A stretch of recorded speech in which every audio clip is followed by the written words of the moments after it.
ಮಂದಿ ಮಾರ್ಕೆಟ್ ಇಲ್ಲ ಮಾಡಿ ನೋಡ್ರಿ 24 ಇದ್ದಿದ್ದು ಗೊಂಜಾಳ ಏಕ್ದಮ್ 16-17 ಕಾಯಿ ಬೀಳ್ತು. ಅಂಥ ಸಂದರ್ಭದಲ್ಲೇ ಮಾರ್ಕೆಟ್ ಅವ್ರ ಕೈ ಉಳಿಬೇಕಾದ್ರೆ ಗೋಡೌನ್ ಉಳಿಬೇಕಾಗಿದೆ.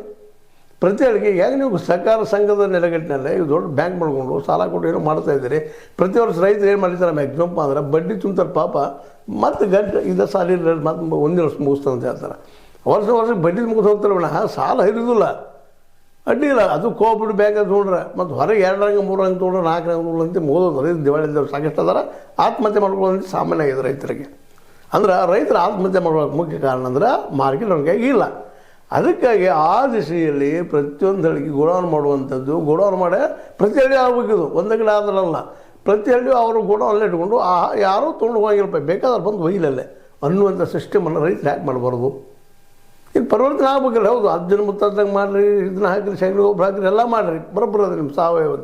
ಅದಕ್ಕೆ ಮಾರ್ಕೆಟ ಆ ದಿಶೆಯಲ್ಲಿ ಏನಾದರೂ ವಿಚಾರ ಮಾಡ್ತಾ ಇದ್ದೀರಾ ಭಾಳಪ್ಪ ಬೆಳ್ಕೊಡೋರು, ಅಥವಾ ಈ ಸಮಾಜ ಚಿಂತಕರು, ಕೃಷಿ ಸಮಾಜದ ಬಗ್ಗೆ ಅಭ್ಯಾಸ ಮಾಡಿದಂಥವ್ರು, ಅಥವಾ ಕೃಷಿ ವಿಜ್ಞಾನವನ್ನು ಅಭ್ಯಾಸ ಮಾಡಿದಂಥವ್ರು, MSc ಅಗ್ರಿ BSc ಅಗ್ರಿ ಮಾಡಿದಂಥವ್ರು. ಮತ್ತು ಇನ್ನೊಂದು ಪ್ರಶ್ನೆನೂ ಇಲ್ಲ, BSc MSc ಅಗ್ರಿ ಮಾಡಿದವರು ಎಷ್ಟು ಜನ ತಮ್ಮ ಹೊಲಗಳಲ್ಲೇ ತಮ್ಮ ಭೂಮಿಯನ್ನು ಉಳ್ತಾ ಇದ್ದಾರೆ, ಬೆಳೀತಾ ಇದ್ದಾರೆ, ಲಾಭ ಮಾಡ್ಕೊಳ್ತಾ ಇದ್ದಾರೆ? ಇದು ಉತ್ತರ ಹುಡುಕಬೇಕಾಗಿದೆ. ಇದು ಕೃಷಿ ಸಮಾಜಕ್ಕೆ ನಾನು ಪ್ರಶ್ನೆ ಮಾಡ್ತಾ ಇದ್ದೇನೆ. ಇದನ್ನು ಎಷ್ಟು ಲಾಭ ಮಾಡ್ಕೊಳ್ತಾ ಇದ್ದಾರಪ್ಪ, ಎಷ್ಟು MSc ಆದವರು ಇಲ್ಲಿ ಬಂದು ವರ್ಕ್ ಮಾಡ್ತಾ ಇದ್ದಾರೆ, MSc ಅಗ್ರಿ BSc ಅಗ್ರಿ ಆದಂಥವರು ಎಷ್ಟು ಜನ ರೈತರಿದ್ದಾರೆ? ನಿಜವಾಗಿ ನಮ್ಮ ರೈತರು ನಿಮಗಿಂದು ಸಣ್ಣ ಇದ್ದಾರೆ. ಅವರು ಯಾವ ತಿಥಿ ಯಾವ ಬೆಳೆ ಹಾಕಬೇಕು, ಏನು ಮಾಡಬೇಕು, ಯಾವ ಗೊಬ್ಬರ ಗೊತ್ತದು ಪಾಪ ಅವರಿಗೆ. ಆದರೆ ಹಾಕಿದ ಬೆಳೆಗೆ ಬೆಲೆನೇ ಬರೋಂಗಿಲ್ಲ, ಮಾರ್ಕೆಟ್ ರೇಟೇ ಬರೋದಿಲ್ಲ.